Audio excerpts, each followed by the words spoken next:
Steven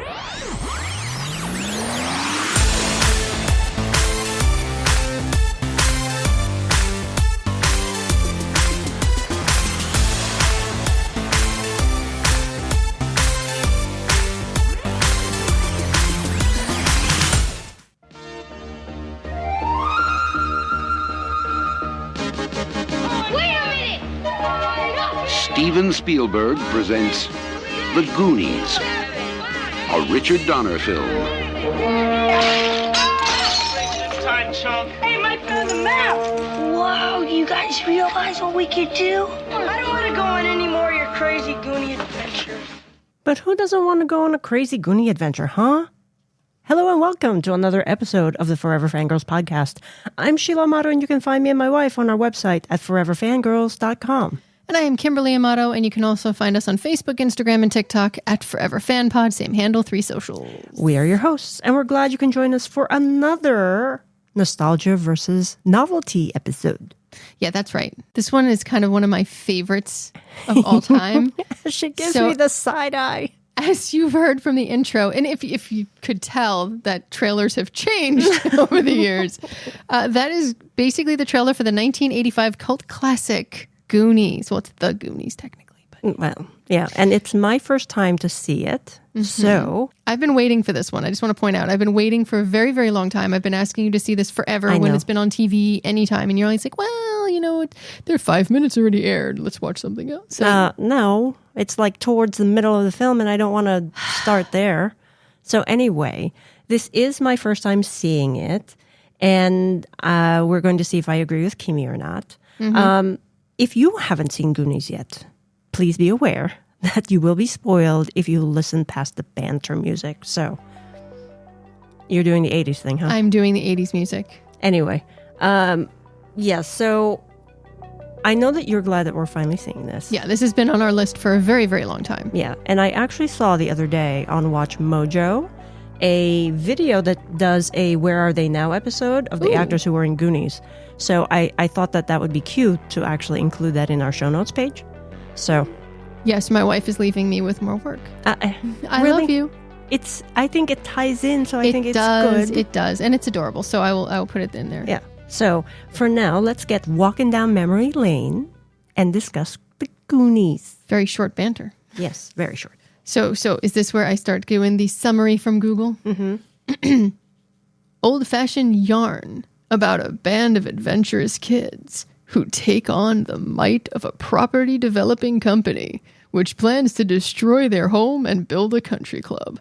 When the children, discover an old pirate map in the attic, they follow it to an underground cabin in search of lost treasure, but come up against plenty of dangerous obstacles along the way. Actually a cavern, but yes, that's fine. They went down the hole. Cavern? They went down the hole. You know, every time you say something like that, I think of Tiny Toons, where Plucky Duck would flush something and it goes, toot toot, go down the hole. Toot toot came back. That's why I'm like, wait, they were not in a cabin. They actually went down a hole. Cabin in the woods. Ooh. Okay. Anyway. So from the novelty side, let's just jump right in, shall we? Yeah, I just want to point out my wife's got like a page. Well, novelty stuff. Look, it's new to me, and I know. I'm writing down notes about my thoughts about this movie. Mm-hmm. And so for the cast, I was actually pleasantly surprised to see a lot of actors that I've seen in other films, and naturally they were older in the films, right? So these are the younger versions of themselves, like Sean Astin from Lord of the Rings, or Josh Snap Your Fingers Brolin. Yeah, no. No? Oh, come on. Let's see. Who else is in this? Joe Pantoliano from Bound and The Matrix. Mm-hmm. And Ki Hui Kwan from Everything Everywhere All at Once. Yep. So I thought that was really cool. And his entertainment lawyer is the actor who played Chunk.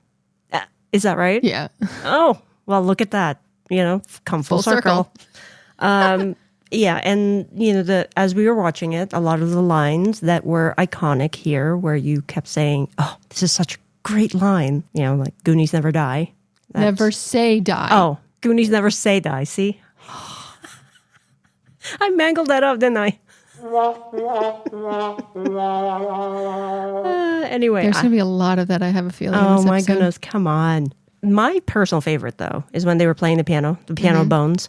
That, who was it that was saying that? Was it Andy? Mm-hmm. Who said, I hit the wrong note. I'm not Liberace, you know.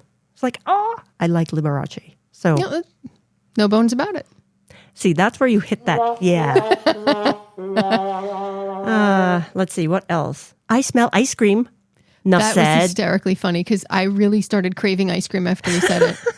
And I'm like, ooh, I wonder if there's midnight cookies and cream. Oh, my goodness. See. Cookie dough. Cookie dough, yes. Cookie dough. I'm there with you. What else? It's our time down here. I thought that was cool. Their time up there. Huh? He's looking up. Well, it's Troy's time up there. It's their time up there. It's our time down here. Oh, all right. Wow. I mean, I always took that as you have to find your moments and hold on to them. Don't let somebody else deviate your path. You know, you need to know when it's your time.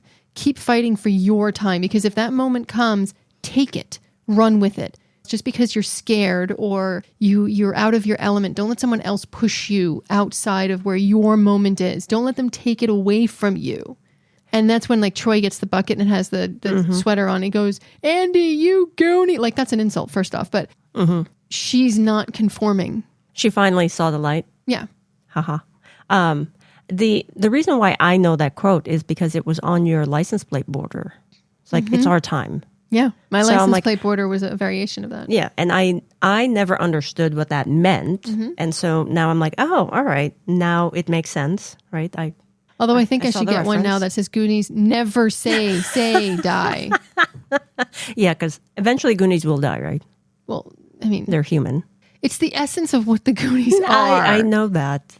I'm just being playful with you, and you're not responding. So let's move on.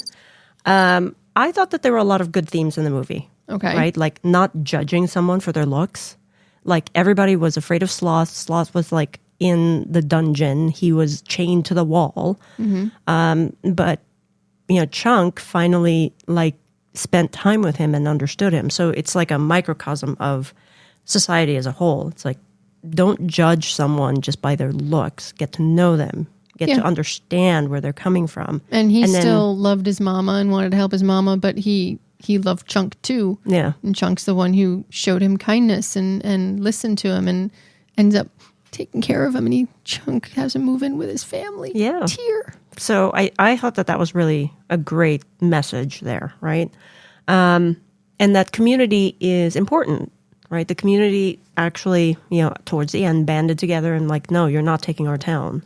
The Goonies are outsiders. I totally get that they're basically not the quote-unquote cool kids, but they're their own little community, and they go on adventures together. That's the whole idea of the found family aspect, if you think about it. I mean, in the beginning, let's be honest, Andy, Steph, and Brand really don't like Mike, Mouth, Chunk, Data. They're like, ugh. You know, well, they're also younger, right? They're older but they're kids. younger and they're annoying, and you know, Brand's constantly taking care of his brother because of his asthma. It's like it's the normal sibling rivalry. They're not groups that would necessarily hang out together, and they find common ground. Which, if people actually sit down and talk to one another, they will find that they can find common ground and compromise. What a novel idea! Wow. The one thing that really, I think, drove home for me in this movie is that kids are actually more intuitive and smarter than we give them credit for, right? Yeah. I guess it's because you want to keep kids as innocent as possible for as long as possible.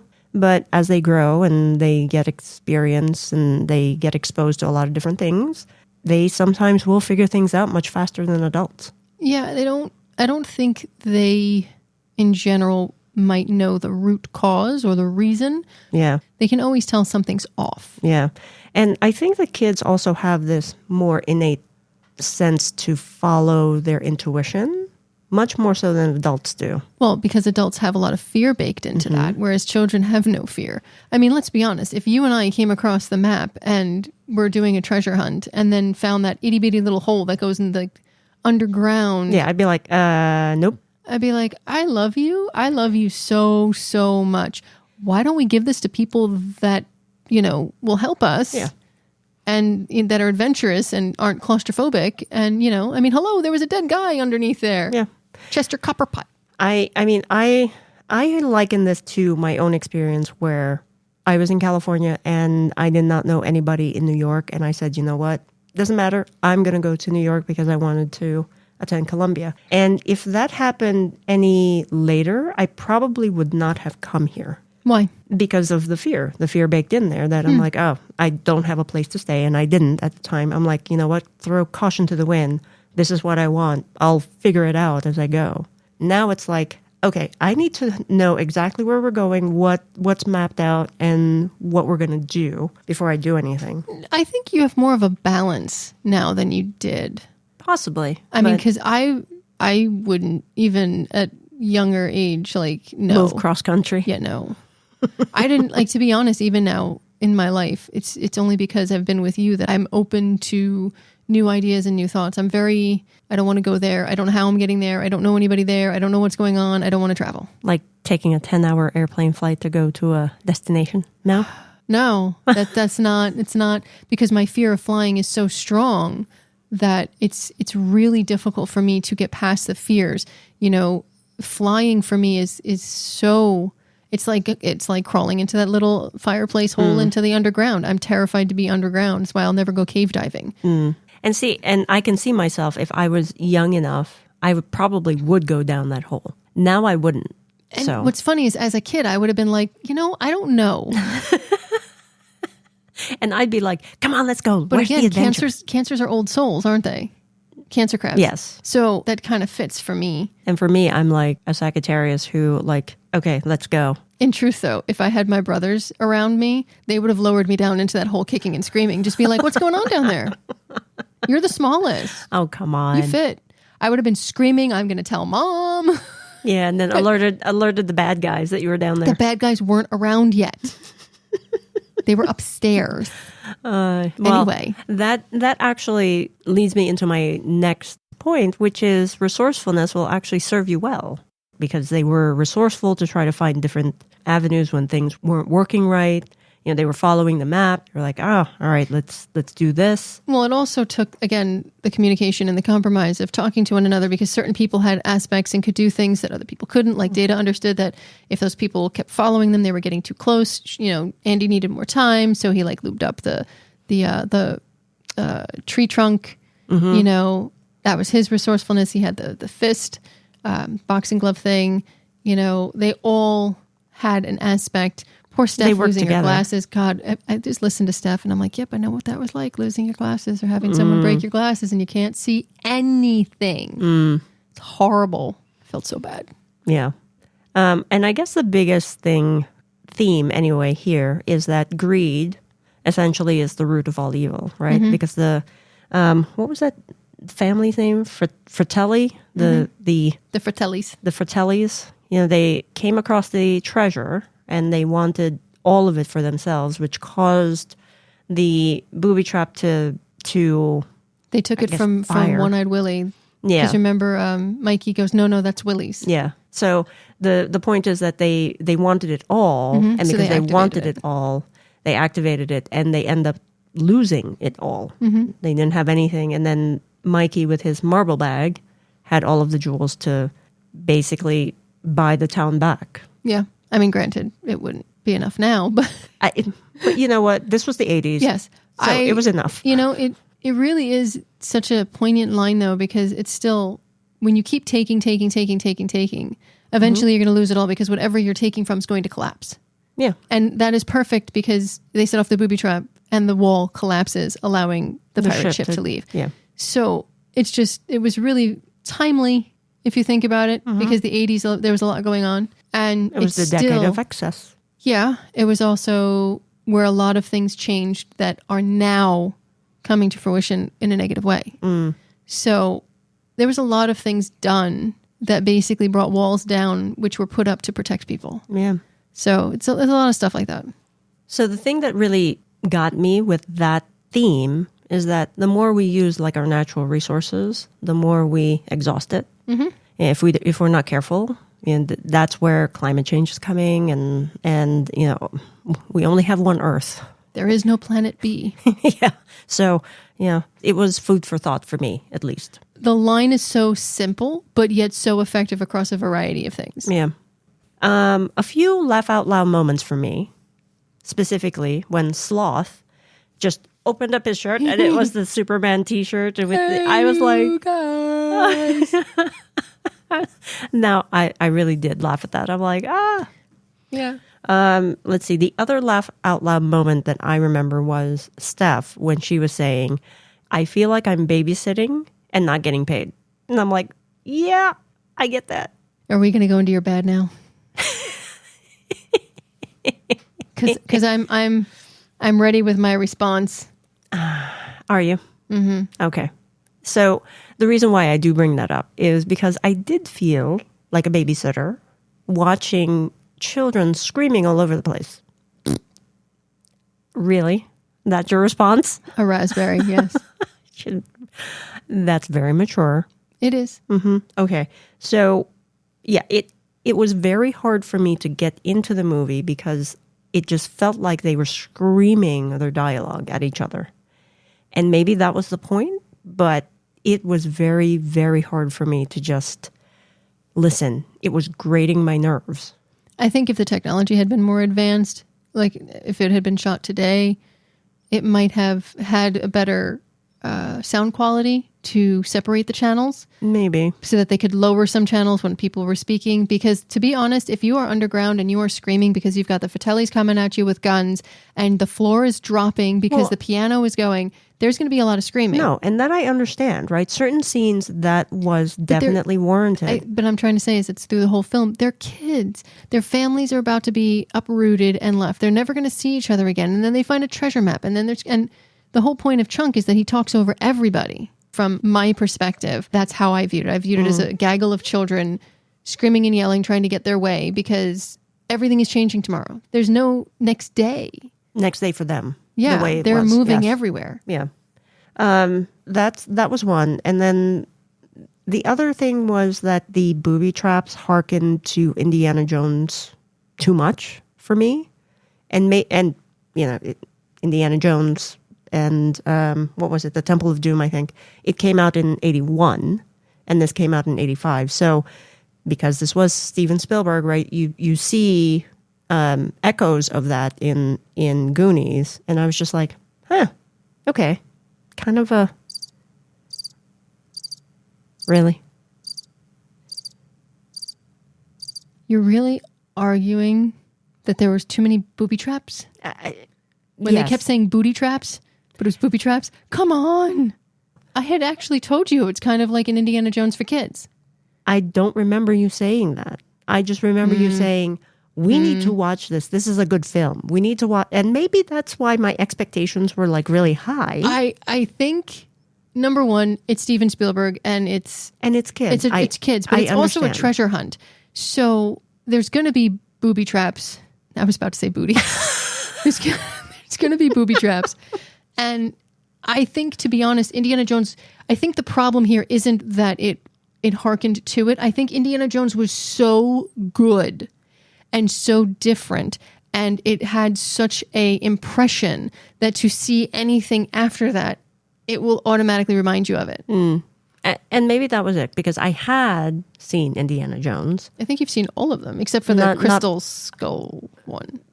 I know I have not watched all of it, but I remember absolutely watching the Raiders of the Lost Ark, and that was just phenomenal for me. So great. It's just Okay.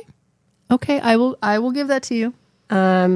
The other couple of things that didn't sit well with me is an older girl kissing a kid. Now, I know that was probably for, the humor back then and that it was cool. But for me, I guess it didn't... I think it's still being done because, boys are really cool if they kiss an older woman. I'm just saying that it did this in this movie just didn't sit well with me. It was unnecessary. Yeah. I mean, they could have edited that out completely. Yes, they could have. But again, it's part and parcel of the whole thing. I don't know if it was the time, though, because I'm trying to think of other films where I'd seen that, and I don't remember any. So I don't know. Again, this was 1985, right? A different time, different era, different everything. I will say, though, your next point, and I don't want to take it away from you, but your next point bothered me now and bothered me then because I was a heavy-set kid. Yeah, the whole, I know that it's the standard in air quotes where, you make fun of the chunky kid. I mean, his nickname is Chunk, right? And they're making him, do his belly the shake shuffle or whatever. Or something. Yeah, and I maybe it was funny to them, but it wasn't. I didn't think that was necessary, and I actually was a little turned off by it. Yeah, he's the one that says, I smell ice cream. Yeah, but I smell ice cream. Yeah, I know. So certain aspects you could tease and laugh with because they were so innocuous, but I did, and it still does bother me because I was that heavyset kid and I was bullied greatly because of it, and it messes with you. So every time I saw this, even as a kid, I didn't like it. And that for me was the biggest flaw in the film. Yeah. So those are my thoughts about the film from the novelty side. Do you have any thoughts on the nostalgic side? Well, listen, y'all. Really? Sheila's wrong.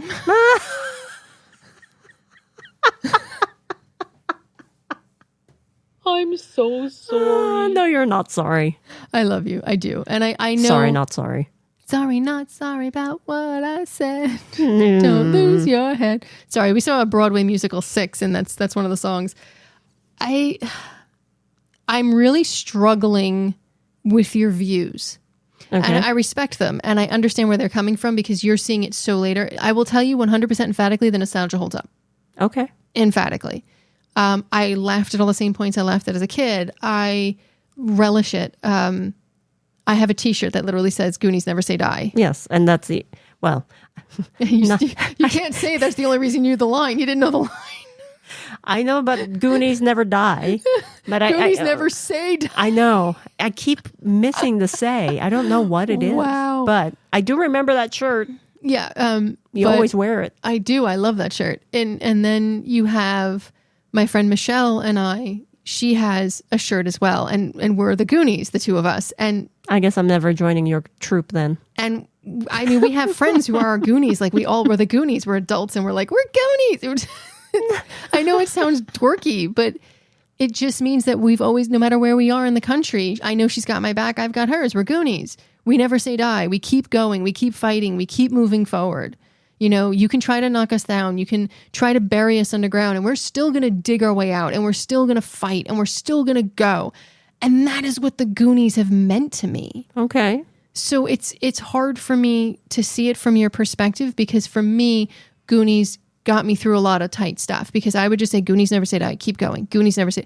And it really is such a mantra and such an iconic line that it never will die. Okay. And that's totally fine. No, I'm not trying to fight with you. No, I know you're not. I know you're very passionate about this movie. And maybe it was that I saw it later in life and it doesn't hold the same effect for me as it does for you.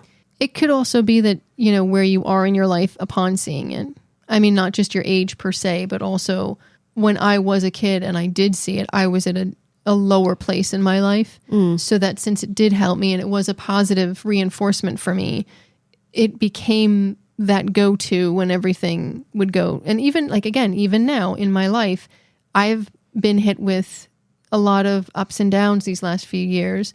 And I don't want to go into any of it except that I would reflect back on you and lean on you, but also Goonies Never Say Die. People are wrong. And when they're wrong, you have to find a way to fight through it. When you're wrong, you have to find a way to educate yourself and fight through it. That's the only options. And that's totally fine. It's just maybe there are other movies for me that gave me that same, you got to keep moving forward. I actually had a coworker who told me once that she said, failure is never an option for you, is it? And, that took me by surprise because I never thought about it. And she said that, every time that there's an obstacle, you just find a way to move forward and make it work. So in that sense, yes, I've had people who I worked with that helped us go through different things. So I'm thinking about specifically a work situation where we find ways to move forward, but that's always been the thing, right? We have to find a way to move forward. So maybe your office staff and you, wait for it, are Goonies. Maybe you should just put up a sign that says Goonies Never Say Die and make sure the word say is in there. And put that up on your office. But maybe I would say put that up and see how many people in your office know the reference. Just as an experiment, I'm curious to see how many people know the reference. And if they don't, then take it down because it doesn't mean anything. And to be honest, I just love this film. It has its flaws. It's not perfect, but I love it. And I watch it.